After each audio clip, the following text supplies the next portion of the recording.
Miqueias 7, de 1 a 7. A palavra de Deus diz assim: ai de mim, porque estou como quando são colhidas as frutas do verão, como os rabiscos da vindima. Não há cachos de uva para chupar, nem figos temporãos, que a minha alma deseja. Pereceu da terra o piedoso, e não há entre os homens um que seja reto. Todos espreitam para derramarem sangue, cada um caça o seu irmão com rede. As suas mãos estão sobre o mal e o fazem diligentemente. O príncipe exige condenação, o juiz aceita suborno.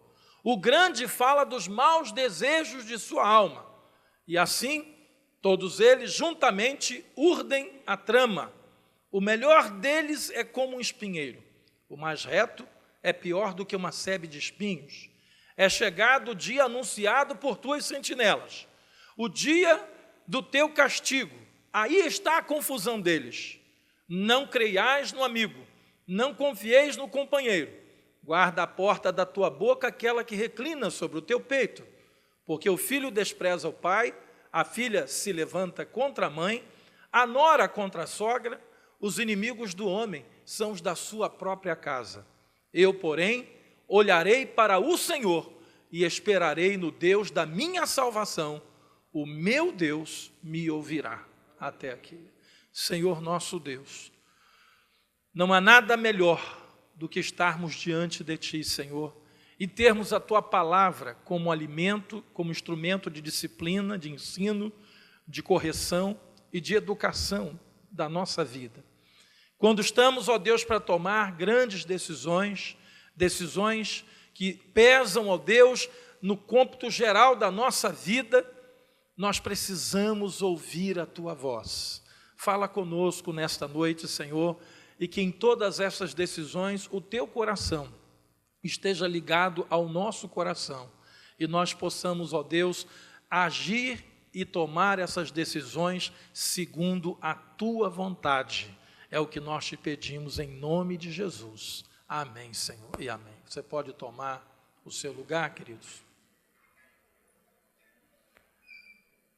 No auge de um quadro tremendamente desolador, vivido por Israel por causa de uma crise moral, o profeta Miqueias toma uma decisão que tem tudo a ver com a situação que nós vivemos hoje. O tempo passa, queridos, mudam os personagens, mas a gente tem que lembrar que esses assuntos contidos na palavra de Deus dizem respeito ao ser humano, dizem respeito ao homem, não importa se ele está no tempo de hoje, ou se é 1000 anos, ou 2000 anos, ou 3000 anos atrás, isso não faz diferença, porque o coração do homem, ele continua sendo feito do mesmo material. Somos pó, como diz a palavra de Deus, e nós estamos sujeitos, como disse Paulo, a todas essas fraquezas, né?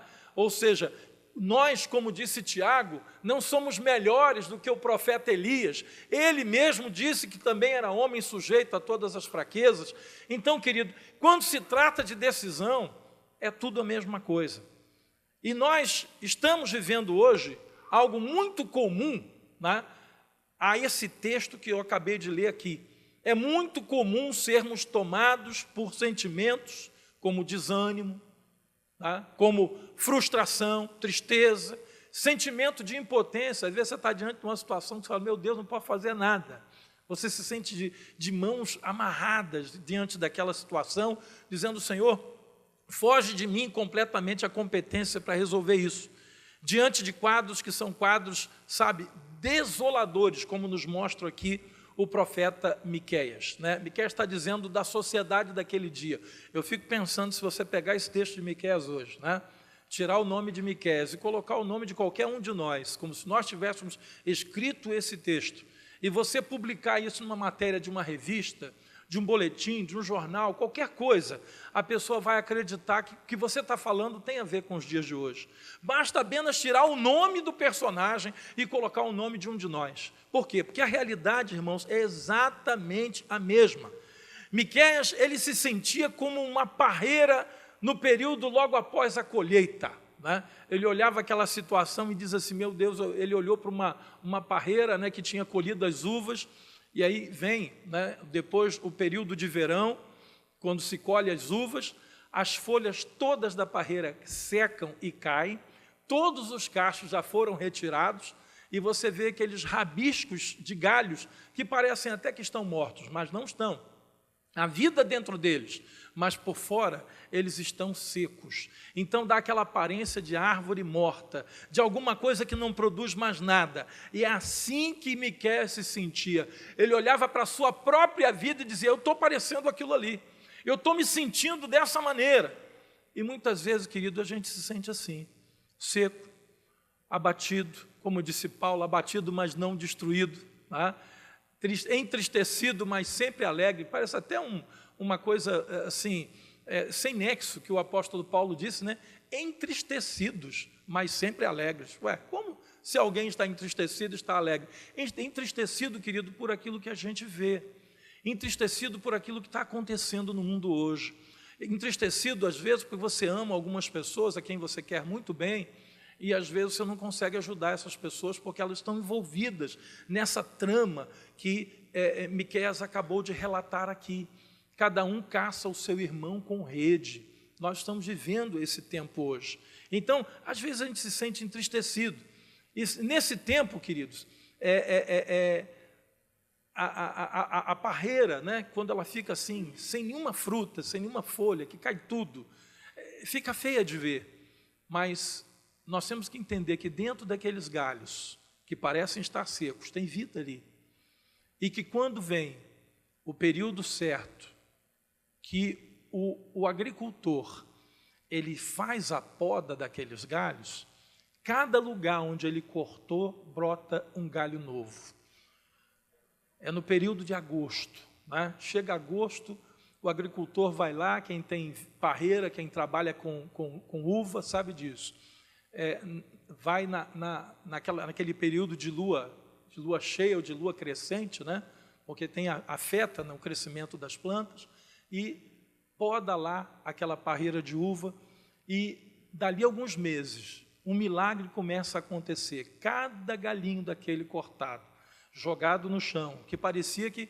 Eu me lembro quando eu era pequeno, eu via meu pai podar a parreira que a gente tinha lá em casa, tínhamos 3 parreiras no quintal, né?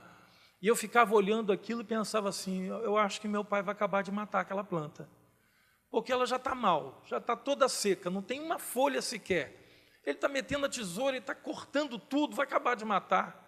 Mas aí, quando passaram os primeiros anos, eu entendia que ele não estava matando. Ele estava podando para que ela pudesse brotar. E quando chegava de novo o período do final do ano, novembro, dezembro, lá estava aquela linda parreira, cheia de cachos de uva, cheia de folhas. Por quê? Porque alguém podou. Só, queridos, que às vezes nós temos dificuldade de entender essa poda de Deus na nossa vida. Porque todas as vezes que Deus quer nos podar em alguma coisa, dói. Todas as vezes que Deus quer podar alguma área da nossa vida, a gente não quer. Porque a gente não quer abrir mão de nada. O galho está ali e a gente não quer abrir mão dele. Mas se aquele galho não for tirado, o novo não vem. E o novo de Deus, irmãos, muitas vezes na nossa vida, vem no meio de uma situação difícil. Eu tenho certeza que muitos aqui já experimentavam isso. Quando você já experimentaram isso na sua vida. Quando você pensou que não tinha mais jeito, aí veio o novo de Deus, veio a surpresa de Deus, veio o milagre de Deus, veio a realização do poder de Deus. Quando você mesmo já dizia, para mim se perguntar, acho que não tem mais jeito. Mas é assim que Deus age. Deus age justamente na nossa impossibilidade, né? Então todas as folhas caíam, ficava horrorosa aquela parreira, aquela videira, mas Miqueias olhou e disse, eu estou me sentindo desse jeito, Senhor. Irmãos, eu dou graças a Deus pela palavra de Deus, porque homens que foram usados por Deus não esconderam os seus sentimentos. Como eu glorifico a Deus quando Miqueias abre o seu coração e diz assim, eu estou me sentindo desse jeito. É exatamente assim que eu estou me sentindo. Porque eu estou como são colhidas as frutas do verão, como os rabiscos da vindima. Não há cachos de uvas para chupar, nem figos temporãos que a minha alma deseja. Ou seja, ele está dizendo, eu não estou bem, eu estou me sentindo triste, eu estou me sentindo abatido, essa situação não é boa. Ele podia estar ali enfeitando o pavão. Não, eu estou muito bem, a situação está ruim, mas eu estou muito bem. Irmãos, não tem como a gente dizer que está muito bem no meio de um quadro terrível desse aqui, que Miqueias deu a respeito do povo de Deus. Ele não estava falando aqui dos ímpios, não. Ele estava falando da corrupção moral de Israel. Ele não estava falando da corrupção moral dos babilônicos, dos assírios. Ele não estava falando da corrupção moral dos egípcios. Ele não estava falando da corrupção moral dos romanos. Não, querido, ele estava falando da corrupção moral de Israel. A corrupção moral do mundo, a gente já espera, a gente entende, a gente sabe que alguém que não tem direção de Deus na sua vida, dificilmente vai ter uma conduta moral ilibada, dificilmente. Tá? Mas quando isso começa a acontecer no meio do povo de Deus, e é justamente isso que estava afetando com esse sentimento, né, profundo no coração de Miqueias. Mas qual de nós já não se sentiu assim? E eu te garanto, se você ainda não se sentiu assim, certamente você se sentirá. No meio de situações que você diz, Senhor, eu não estou bem. Só de ver isso não está me fazendo bem. Só de eu perceber que isso está acontecendo com pessoas que eu conheço, que eu amo, né? Pessoas da sua família, pessoas do seu relacionamento diário. Querido, talvez alguns de nós, né, estejamos nos sentindo assim nos últimos dias. Quando vem lutas como o Brasil tem passado hoje, e a gente chega em casa e liga a TV e vai assistir o noticiário, parece que cada dia é uma dose a mais de tristeza, né? Interessante, eu tô um tempo sem televisão lá em casa, e por causa da Sky, né, que não cumpre com a sua palavra, desde aquela quarta-feira, daquele temporal, né, o sinal de TV lá em casa foi embora por causa daquele temporal. Acertou lá a antena da Sky e pronto, ela não funcionou mais. Mas eu não sei, irmãos, se está sendo ruim ou se está sendo bom, sabe? Porque nesse período eu deixei de ouvir muita notícia, embora que pela internet elas chegam também, né? Mas parece que quando a gente assiste o noticiário à noite é pior ainda, né? É mais detalhado.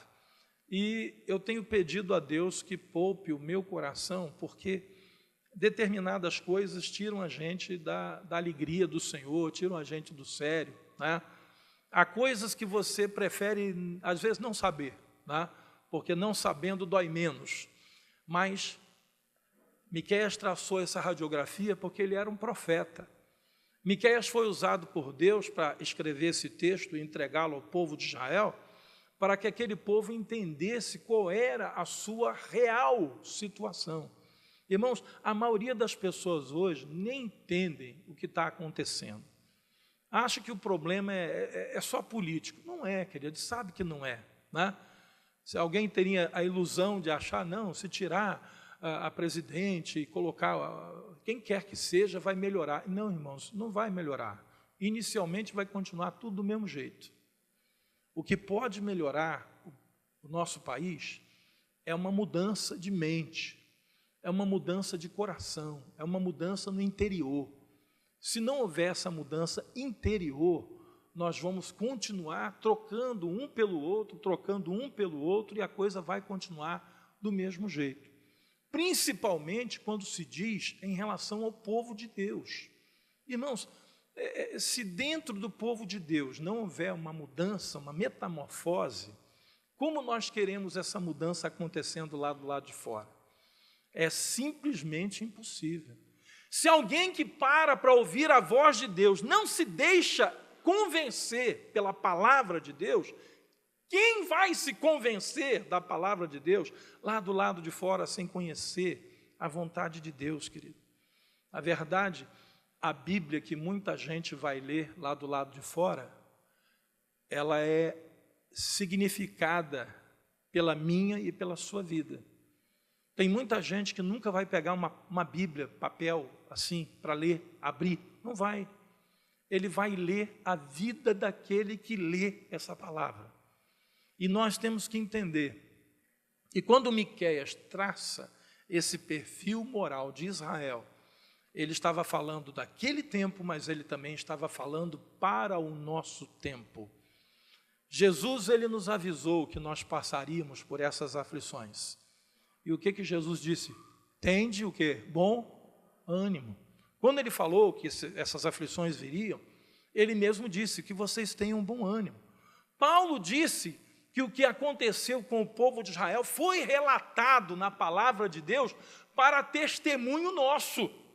Nós de quem os fins dos tempos têm chegado.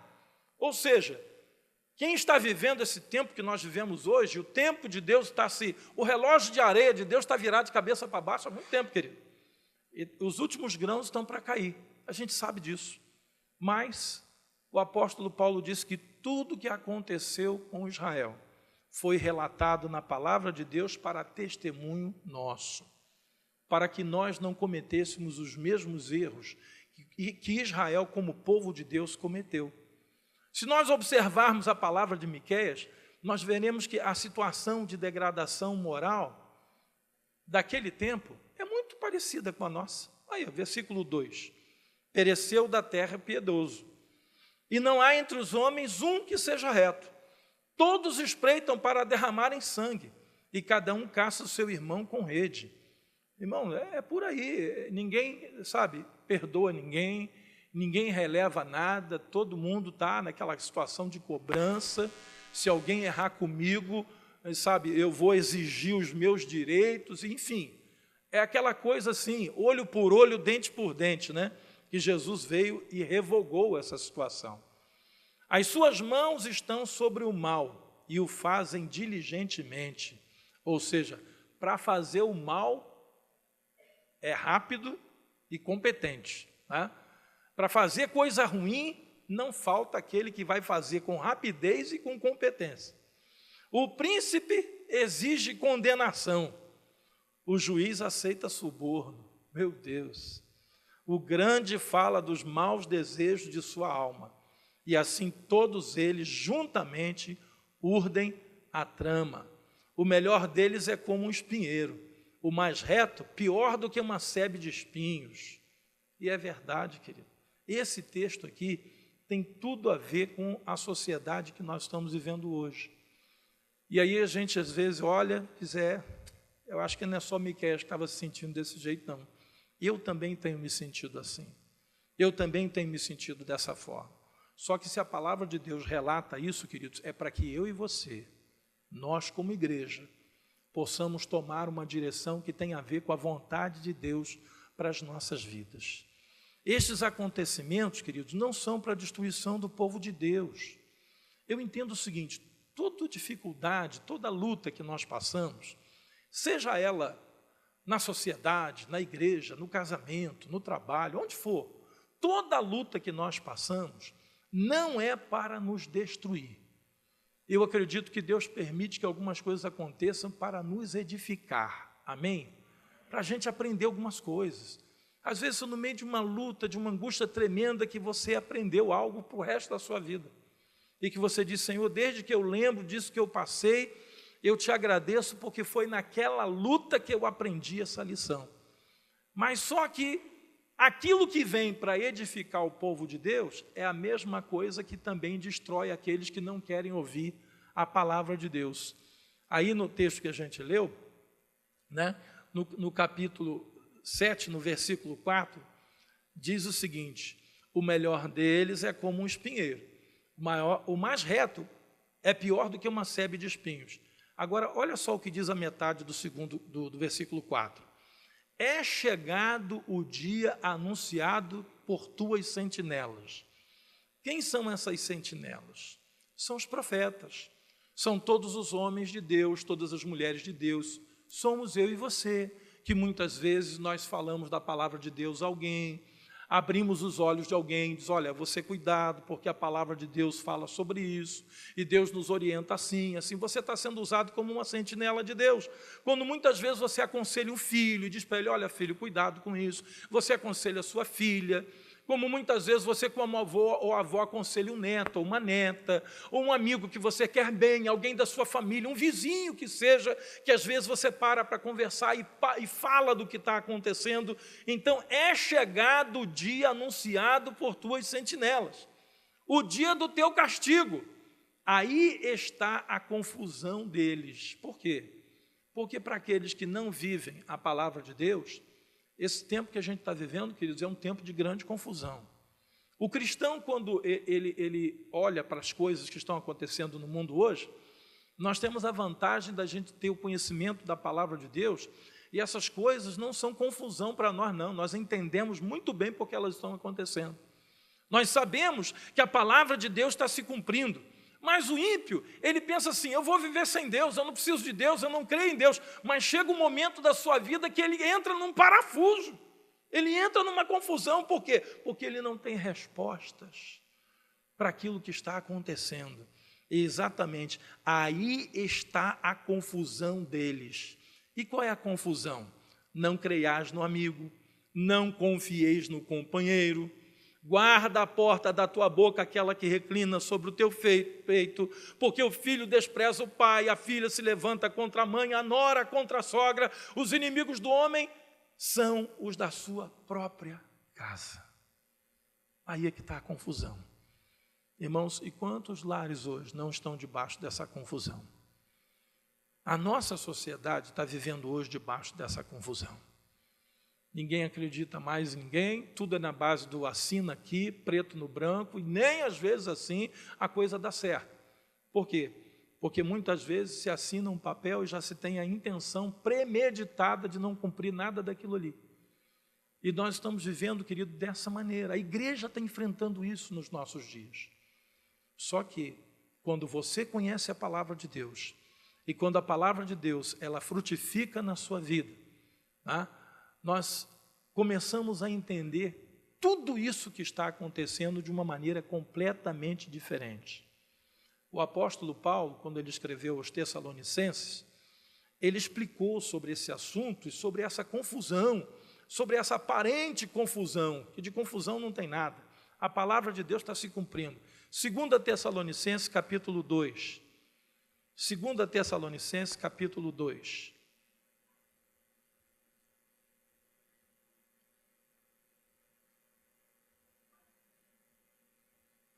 Segunda Tessalonicenses 2, diz assim: ora, o aparecimento do iníquo é segundo a eficácia de Satanás, com todo o poder e sinais e prodígios da mentira, e com todo o engano de injustiça aos que perecem.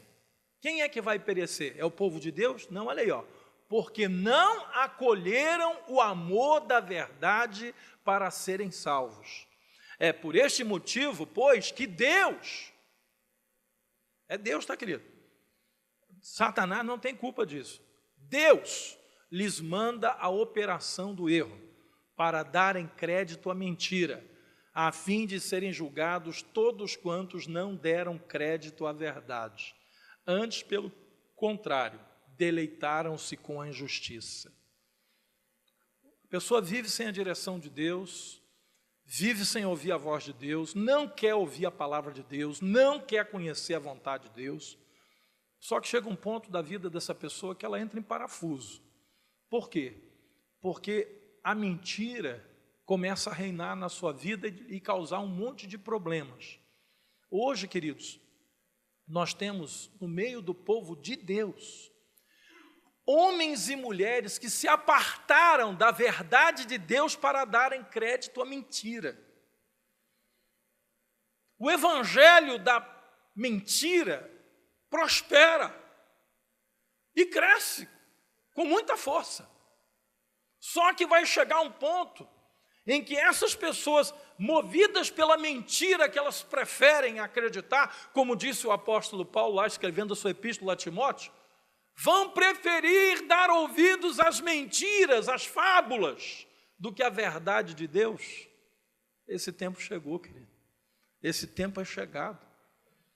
Só que essa própria mentira acaba se tornando numa armadilha contra quem nela prefere acreditar. E hoje nós estamos vivendo uma situação de evangélicos, cristãos, gente que se diz de Deus, mas que no momento da crise não está preparado para enfrentar as crises da vida. Não está preparado para enfrentar as dificuldades da vida. Por quê? Porque quando a nossa vida está baseada na verdade, sopram os ventos, vêm os temporais, vêm as chuvas, mas é como Jesus disse, casa construída sobre a rocha. A palavra de Deus é a rocha verdadeira na nossa vida. Mas quando alguém começa a construir a sua casa, seus desejos, seus planos, né? Seus sonhos, em cima de mentira, querido, quando vem as crises, a casa desaba, não fica de pé. E é justamente isso que o apóstolo Paulo estava dizendo, olha, essa gente só vai dar conta quando eles perceberem que eles foram engolidos pela operação do erro. E aí você junta o texto que está aqui em Tessalonicenses, com a palavra de Miqueias 7, quando Miqueias fala a respeito da confusão deles. Aí está a confusão deles. Eles estão vivendo aí longe de Deus, fazendo tudo o que querem, fora da direção de Deus. Mas vai chegar o dia que eles vão entrar em confusão. E aí um vai engolir o outro. Um vai começar a caçar o outro com rede. Um vai começar a querer matar o outro. Será que tem alguma coisa a ver com o que está acontecendo hoje? Lá no Planalto?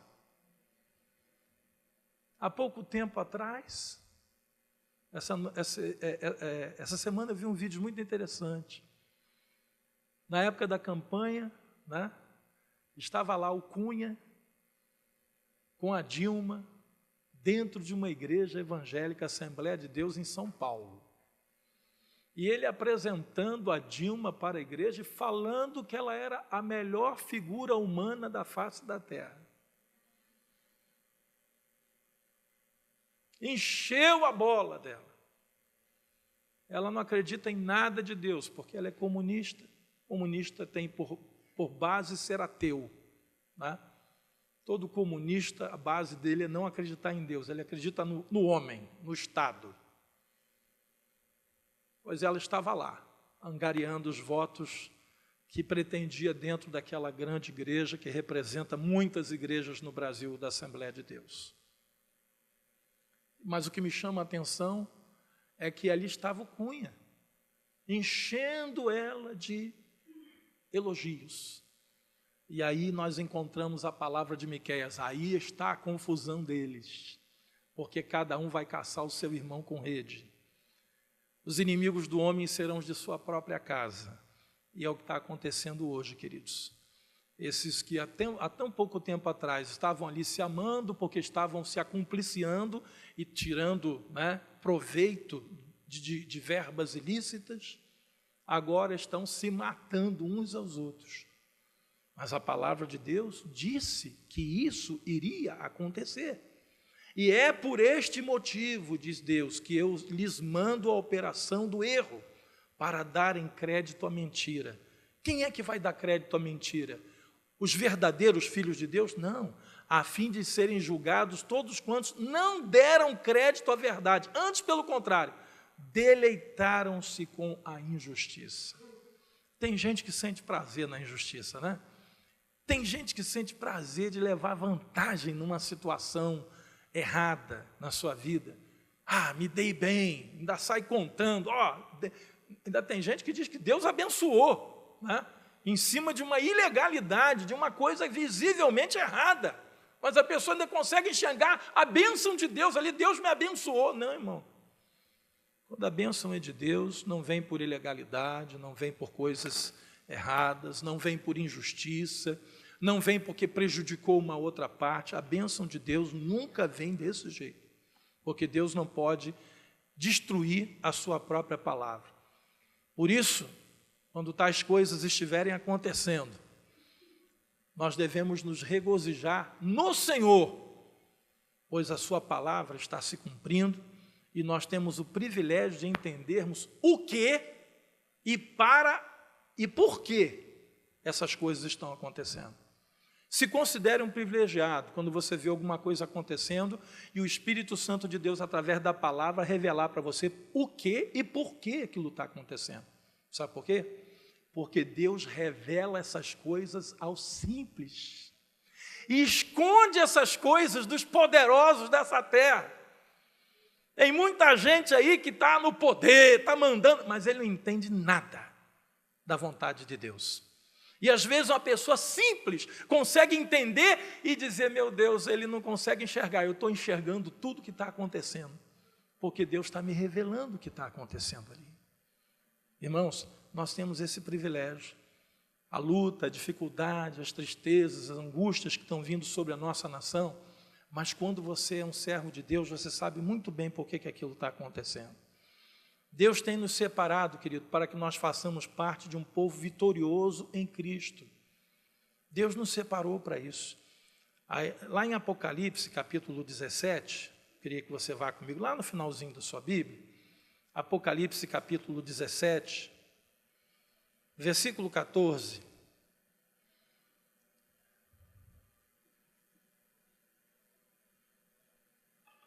Apocalipse 17, 14. Olha essa palavra aí, tremenda para o nosso coração. A palavra de Deus diz assim: pelejarão eles contra o Cordeiro. Eles quem? Os demônios, os principados malignos, as forças espirituais do mal, né? E todos aqueles que se juntam a essa miríade maligna. E o Cordeiro os vencerá, pois é o Senhor dos senhores e Rei dos reis. Vencerão também os chamados, o quê? Eleitos e fiéis, que se acham com Ele. Há uma peleja, há uma luta, há uma guerra, há uma batalha espiritual acontecendo, querido. Os principados malignos, eles estão lutando diariamente, dioturnamente. A cada minuto, a cada segundo, o inimigo trabalha para destruir uma vida. Mas a palavra de Deus diz que o Senhor pelejará contra eles e os vencerá. E não só o Senhor vencerá, mas o Senhor dará vitória também a todos que Ele chama de eleitos e fiéis. Então isso é uma palavra alvissareira, isso é uma palavra que alegra o nosso coração, o fato de saber que se nós estamos vivendo na presença de Deus, o Senhor está conosco nessa peleja, né? Nós temos apenas que lembrar que foi dito à igreja de Sardes, né? Só a única coisa que você tem que lembrar é o que Deus falou à igreja de Sardes, aí mesmo no livro do Apocalipse, volta lá no capítulo 3, nossos ouvidos, nossos olhos têm que estar atentos a essa palavra. Apocalipse 3, versículo 3. Olha o que diz aí. Lembra-te, pois, do que tens recebido e ouvido. Gente, quanta coisa Deus tem falado ao nosso coração através da sua palavra. Quantas vezes você tem recebido palavras de Deus que você até chora. Irmãos, eu já chorei e ri sozinho, lendo a palavra de Deus. Tem gente que se me visse ali, diz, esse cara está ficando doido. Por quê? Porque Deus, quando fala, às vezes te leva às lágrimas. E Deus, quando fala, às vezes também te leva a rir sozinho. Porque a gente fica como quem sonha. Como disse o Salmo, né? 126, o Senhor restaurou a nossa sorte. E quando o Senhor fez isso, a gente ficou como quem sonha. Então, o que Deus está dizendo aqui? Tem cuidado do que você tem recebido. Guarda-o e arrepende-te. Irmãos, duas coisas que a gente tem que fazer com a palavra de Deus. Primeiro é guardá-la no nosso coração. Não deixar que ela saia do nosso coração. A segunda é transformar o que Deus nos fala em atitude de arrependimento. Porque se Deus fala, entra por aqui e sai por aqui, não desce para o coração, não faz mudança na nossa vida, não nos leva ao arrependimento, não adianta nada. Tem muita gente ouvindo a palavra de Deus e não está servindo para nada, a não ser para que essa pessoa seja ainda mais condenada, porque agora, conhecendo a palavra de Deus, ela continua andando em desobediência. Então, Conselho que Deus está falando à igreja de Sardes: pega o que vocês têm recebido e ouvido e guarde essas coisas, arrepende-te diante do que Deus tem falado. Porquanto, se não vigiardes, virei a ti como ladrão, e não conhecerás de modo algum em que hora virei contra ti. Tens, contudo, em Sardes umas poucas pessoas que não contaminaram as suas vestiduras e andarão de branco junto comigo, pois são dignas. O vencedor será assim, vestido de vestiduras brancas, e de modo nenhum apagarei o seu nome do livro da vida. Pelo contrário, confessarei o seu nome diante de meu Pai diante dos seus anjos. Irmãos, que coisa maravilhosa. Deus está dizendo aqui que tem alguns poucos, lá em Sardes, na igreja de Sardes, que vão passar por toda essa tribulação, vão passar por toda essa dificuldade, vão enfrentar as crises, né? Vão enfrentar a deteriorização de uma sociedade que, irmãos, quando a gente pensa que já viu tudo, vem uma novidade, né? Quando a gente pensa que já viu tudo de ruim que podia ter visto, o homem se supera na sua maldade, faz alguma coisa pior. E isso tem tornado as pessoas confusas, tá? Mas a palavra de Deus está dizendo aqui que se nós guardarmos o que recebemos e ouvimos, se nós não nos contaminarmos, e são poucos os que não vão se contaminar, mas está dizendo aqui que tem uma turma que não vai se contaminar. Eu oro a Deus que você não se contamine. Eu oro a Deus que você mantenha a sua fé, a sua esperança, para que aquele versículo que diz: caiam 1000 ao teu lado, 10.000 à tua direita, e tu não serás atingido, se cumpra na sua vida. Que cair é esse, irmãos? É o cair do pecado. Tem gente que acha, não, é um raio que Deus vai mandar. Não, irmão, é o pecado, é a devassidão, é essa situação de Miqueias 7, de um povo de Deus corrompido, sabe? Do juiz aceitando suborno, do príncipe pedindo condenação, do pai que não se dá com o filho, da nora com a sua sogra, aquela situação, sabe, dos casais não se entenderem. Irmãos, como isso está acontecendo hoje? No meio do povo de Deus, os casais não estão se entendendo. Muitos casais cristãos estão achando que a saída para a sua vida é o divórcio, enquanto na palavra de Deus, Deus abomina isso e diz que o divórcio, ele só existe por causa da dureza dos corações. Para quem não tem coração duro, para quem se deixa convencer e converter pela palavra de Deus, e que guarda a palavra de Deus que tem ouvido e se arrepende, divórcio não serve para nada. Mas hoje está servindo porque tem gente que não está sendo fiel. Queridos, a palavra da moda hoje é infidelidade. É a palavra da moda. Fidelidade está fora de moda. Os ímpios estão agindo dessa maneira. Só que o povo de Deus, alguns estão indo pelo mesmo caminho. Queridos, nós devemos tomar cuidado para que a gente não se contamine. O texto diz aqui: andarão vestidos, o vencedor será assim, versículo 5 aí, nós lemos em Apocalipse 3, o vencedor será assim, vestido de vestiduras brancas, e de modo nenhum apagarei o seu nome do livro da vida. Vestiduras brancas. Essa vestidura branca significa santidade, significa pureza, né? A noiva convencionou-se casar de branco para significar pureza. Hoje nós temos conversado com os nossos jovens a respeito dessa pureza, mas está difícil, irmãos.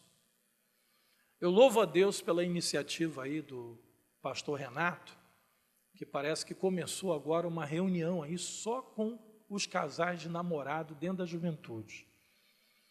Irmãos, olha, você dê graças a Deus que essa igreja aqui é uma raridade. Sabe aquele hino que a gente cantou? Raridade? É uma raridade.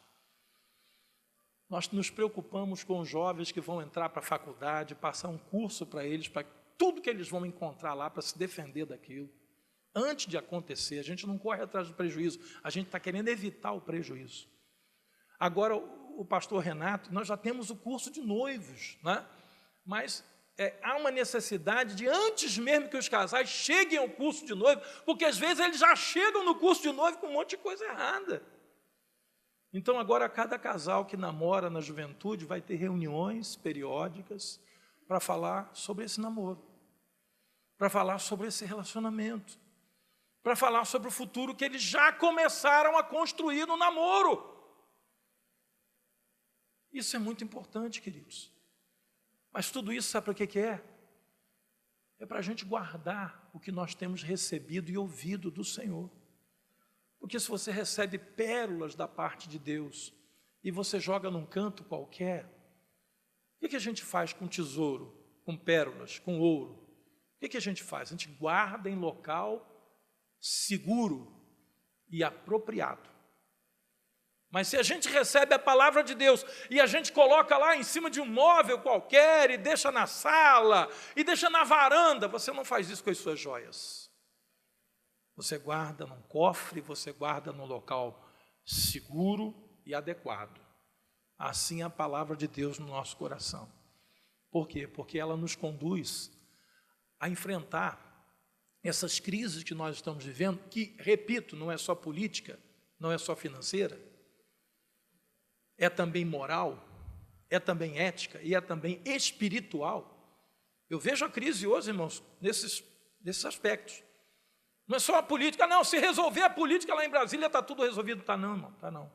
Está não. A crise é também moral, é também ética e é também, principalmente, espiritual. A crise é espiritual. Então, nós precisamos guardar o que temos recebido de Deus e tomar decisões muito sérias. Talvez hajam irmãos aqui que estão recebendo essa palavra hoje e que você está diante de uma decisão muito séria na sua vida. Olha lá o que você vai fazer. Olha lá como você vai decidir. Por quê, querido? Porque dessa decisão depende o que vai acontecer com a nossa vida. Porque dessa decisão depende o teu testemunho. Olha Apocalipse 12. Você está em 3. Vá à frente, Apocalipse 12. Esse livro do Apocalipse é uma benção. Apocalipse 12, versículo 11.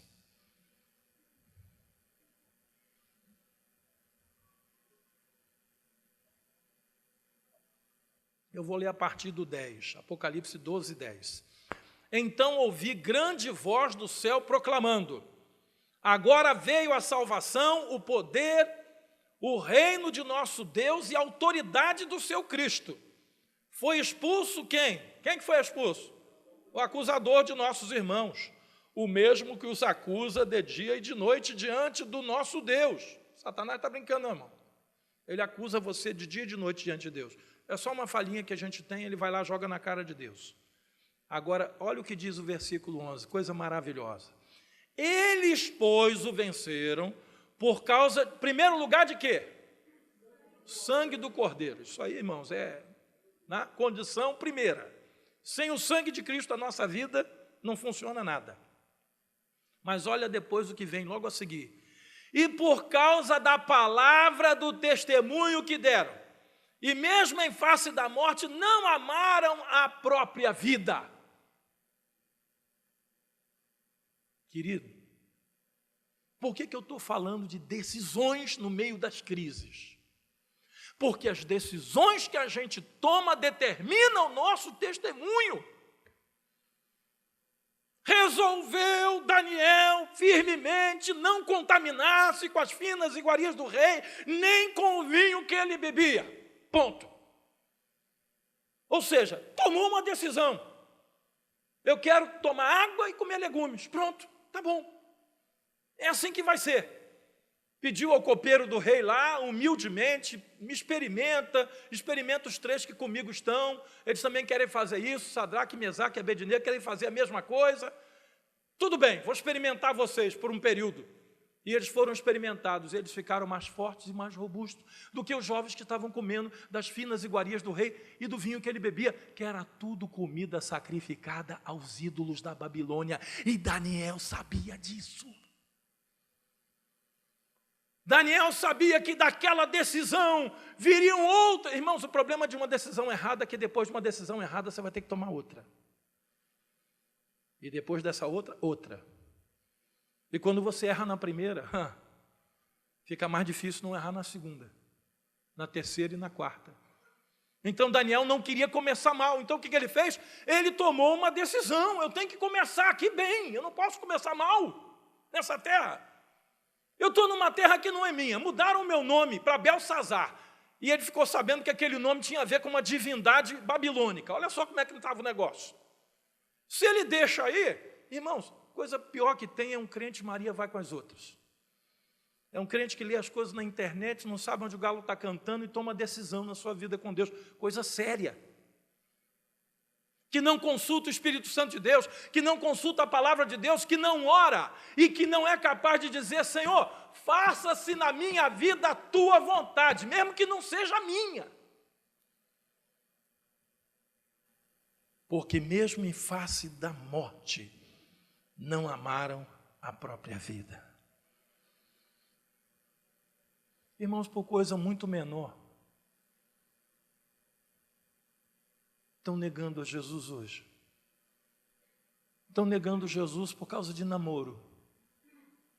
Estão negando a Jesus por causa de casamento. Estão negando a Jesus por causa de dinheiro. Estão negando a Jesus por causa de moda. Aqui o texto diz: mesmo em face da morte, não amaram a própria vida. Nós temos que tomar uma decisão, querido.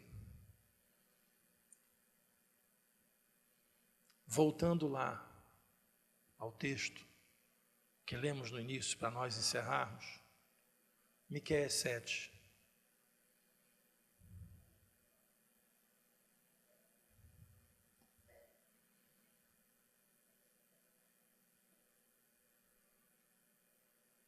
Miqueias 7, versículo também 7. Eu quero que você leia comigo o versículo 7 de Miqueias 7. Leia comigo. Eu, porém, olharei para o Senhor e esperarei no Deus da minha salvação. O meu Deus me ouvirá. Primeiro, Miqueias traça o perfil da sua sociedade. Primeiro, Miqueias fala de toda aquela desgraça que estava acontecendo com o povo de Deus, Israel. Depois ele toma uma decisão. Eu não quero saber de nada disso na minha vida. Eu estou tomando uma decisão com Deus que eu vou esperar no meu Deus, eu vou olhar para Ele. Tem muito crente hoje que está caindo porque está olhando para o outro que está fazendo coisa errada. Está olhando para o líder que pecou, está olhando para fulano que tem essa opinião A, B ou C. Irmão, você não tem que olhar para ninguém, olha para Deus, olha para a palavra de Deus e creia que Deus vai te ouvir. Quando você ora, Deus te ouve. Nós precisamos tomar algumas decisões, queridos, muito sérias. Mas voltando lá em Apocalipse 17, só para lembrar, o texto que a gente já leu, Apocalipse 17, 14.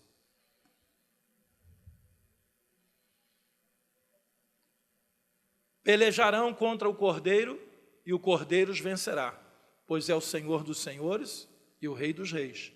Vencerão também os chamados eleitos e fiéis, que se acham com quem?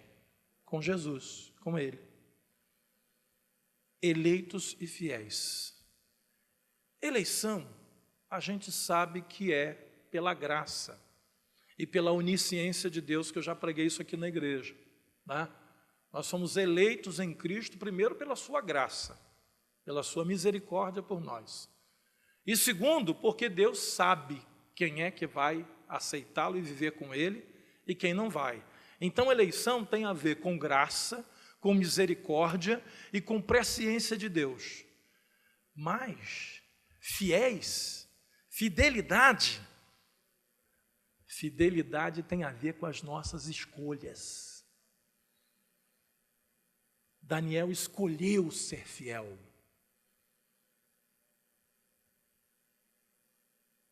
Miqueias escolheu ser fiel. O apóstolo Paulo escolheu ser fiel. Graças a Deus que Pedro, com seus erros e falhas, também escolheu no final ser fiel. Davi teve um período da sua vida que ele pecou, mas logo depois do pecado ele se quebrantou e escolheu ser fiel. Ser fiel, querido, é uma condição para a gente poder vencer as grandes crises dessa vida. Crises vão, crises vêm e vão de novo, mas a palavra de Deus permanece fiel para sempre. Deus é fiel na sua palavra. E porque Deus é fiel na sua palavra, se nós formos fiéis a Ele através da sua palavra, nós venceremos juntamente com o Cordeiro que nos escolheu desde a fundação do mundo. O Cordeiro de Deus que foi sacrificado por mim e por você. Por isso, se você está diante de uma grande decisão, se você está vivendo dias em que o desânimo vem, olha, eu estou que nem Miqueias, estou olhando para a parreira e estou dizendo, estou igual a ela, só tem rabisco na minha vida. Mas eu quero dizer para você que dentro desses rabiscos que parecem estar secos, tem vida lá dentro. E se você aceitar a poda que Deus vai fazer na sua vida, os galhos vão voltar a brotar. E você vai se tornar de novo uma videira frutífera. É só uma questão de passar o tempo, né? Todo ano a videira, ela bota essas folhas para fora de novo. Só que a videira que não é podada, cada ano que passa ela vai ficando mais atrofiada porque ela não foi podada. E a videira que é podada todos os anos, cada ano ela ramifica mais, ela produz mais. Que Deus nunca tenha dificuldade de fazer a poda na nossa vida. Porque nós somos os ramos de uma videira que é Jesus e o nosso Pai é o agricultor. Ele sabe muito bem como fazer essa poda. A nossa parte é aceitarmos a poda. Às vezes Deus nos dá uma puxada na orelha, às vezes o Senhor nos dá uma repreensão, mas quando Ele faz isso é para a nossa educação na justiça, a fim de que sejamos habilitados por Ele para toda boa obra. Eu quero nessa noite orar com a igreja, você que está enfrentando dias de luta, de crise, você que talvez esteja diante de uma grande decisão, Senhor, vontade da minha carne, eu já disse para Deus, é chutar o pau da barraca, essa é a minha vontade. Mas será que é isso que Deus quer que você faça? Ou Deus quer que você sustente essa barraca para ela não cair em cima de você e dos que estão debaixo dela? Às vezes, querido, é difícil. Vontade é sair, né, e deixar desabar. Mas não é isso que Deus quer que a gente faça. Talvez você esteja vivendo um momento no seu casamento que o diabo já veio soprar no seu ouvido, olha, melhor é acabar.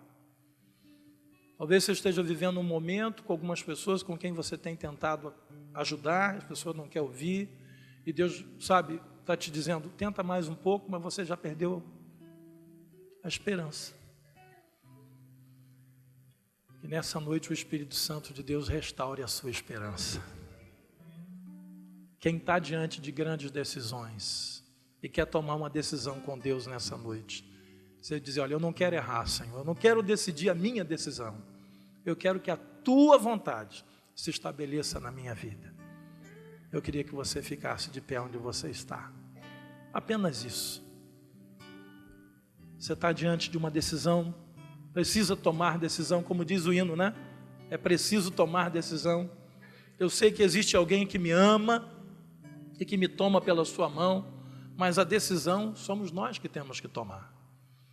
E eu creio que nessa noite essa palavra que veio ao teu coração, veio para produzir alegria, veio para produzir paz, veio para produzir vitória. Talvez no momento ela esteja produzindo um desconforto, mas é como um remédio às vezes amargo que a gente toma, ele é desconfortável, mas é Ele que vai nos curar lá na frente. Assim é a palavra de Deus, ela não volta vazia, ela faz para tudo aquilo para o qual ela foi designada pelo Senhor. E Deus não designa a sua palavra para matar, a palavra de Deus é designada para dar vida, para curar, e vida com abundância, como diz a sua própria palavra. Por isso, Pai, nós oramos com os teus servos que nessa noite ficam de pé, diante de situações tão difíceis, de decisões tão difíceis, Pai. Pai querido, olhamos em volta e estamos assim, Miquéia, estou que nem você. Eu estou sentindo a mesma coisa que você sentiu quando olhou para a nação de Israel. Eu sinto hoje quando olho para dentro da minha casa, ou para os meus amigos, ou no meu ambiente de trabalho, para a nação brasileira. Pai querido, às vezes nós sentimos a mesma coisa. Como rabiscos da vindima nós nos sentimos. Mas nós oramos, Pai, e pedimos a Ti, que assim como Miqueias olhou e disse, Senhor, eu olharei somente para Ti, eu confiarei em Ti, o meu Deus me ouvirá, ou seja, ele sabia que ele não ficaria sem socorro. Da mesma maneira que estamos orando nessa noite, cremos, ó Deus, que não ficaremos sem o Teu socorro, porque Tu és o nosso socorro bem presente nos momentos e nas horas de tribulação. Pai querido, nós oramos a Ti nessa noite e pedimos, manifesta o Teu poder nas nossas vidas e derrama do Teu socorro sobre nós. Quebranta o nosso coração, Senhor, para que depois de ouvirmos a Tua palavra, nós não venhamos a perder esta palavra e perder por conseguinte a bênção. Pai querido, conserva essa palavra no nosso coração, naqueles momentos em que a gente pensa em fazer algo errado, que essa palavra seja conservada no nosso coração. Se você crê no Senhor, diga amém. Se você crê em Deus, diga glória a Deus. Você pode dizer, Senhor, eu Te agradeço, porque a Tua palavra é vida, a Tua palavra é vitória, a Tua palavra, Senhor, é alimento, é sustento para a minha vida. Por isso Te agradeço por esta palavra e recebi nessa noite, em nome de Jesus. Amém e amém. Aleluia. Queridos, nunca Deus traz uma palavra que não seja proveitosa para a nossa vida. Às vezes nós temos que fazer o seguinte: peneirar, né? Como se faz com a palha do trigo, jogar fora a palha e reter o trigo. Talvez o que eu falei nessa noite, alguma coisa não seja diretamente para você, mas no meio dessa palha tem trigo para abençoar a sua vida. Que você possa pegar esse trigo e transformá-lo num pão que vai te dar sustentação lá do lado de fora. Amém? Estenda a sua mão na direção dos pedidos. Vamos ficar todos de pé. Peço ao pastor André que venha aqui. Vamos orar pelos pedidos de oração. Amém. Amém. Deus, primeiramente, queremos Te agradecer, Pai amado, por cada pedido, Pai, que é representado aqui por esses papéis, Deus, mas foi através de um canal, de alguém, de um familiar, Deus, que crê no Senhor, Deus, que eles chegaram até aqui, Pai. E pela fé, Pai amado Deus, desses irmãos, Deus, que aqui estão representados, Deus, eu creio no Teu poder, no Teu agir, Deus, na Tua cura, Pai amado Deus. Obrigado, Jesus. Aproveitamos também, Deus, para agradecer pela irmã Simone, Pai amado Deus, que teve uma grande melhora esta semana no seu tratamento de câncer, Deus. Acreditamos que em breve ela estará aqui, Deus, e Te pedimos, continue, Deus, a acompanhá-la, Pai amado, nesta luta, Pai, pois ela testemunhará em breve, Deus, para a Tua honra e glória, Pai amado. Te agradecemos também, Pai, pelo Davi, Jesus, apenas de um mês, Pai, mas já está em casa, glória a Deus. E cremos, Pai amado, que os milagres chegarão àqueles que aqui estão também, Pai. Cremos que o Senhor visitará hospitais, quartos, leitos, presídios, Pai amado. Lares serão visitados pela Tua presença, pelo Teu Espírito Santo, Pai. E milagres acontecerão, Pai. Em nome de Jesus. Obrigado, Deus. Obrigado, Jesus. Amém e amém. Senhor nosso Deus, eu quero orar a Ti, ó Pai, pelos irmãos que estão nesse período tirando um momento de descanso com a família. que estão, ó Deus, aproveitando esses dias, talvez foram até visitar parentes que moram longe. Muitas vezes no feriadão há pessoas que fazem isso. Pai querido, seja com eles, Pai, e que no domingo eles possam estar de volta, ó Deus, seguros. Protege-os nas estradas, Senhor, que não haja um acidente, Pai querido. Te agradecemos pela recuperação da irmã Tereza Cristina, Senhor, que está, ó Deus, já com previsão de voltar para sua casa. Pai querido, te pedimos, Pai, que Tu protejas o Teu povo na ida, na vinda, no deitar, no levantar, no andar. Protege as nossas vidas, Senhor, e nos abençoe em nome do Senhor Jesus. Antes de sair, diga para alguém assim: olha, cuidado com as suas decisões, ouça a voz do Senhor. Aleluia.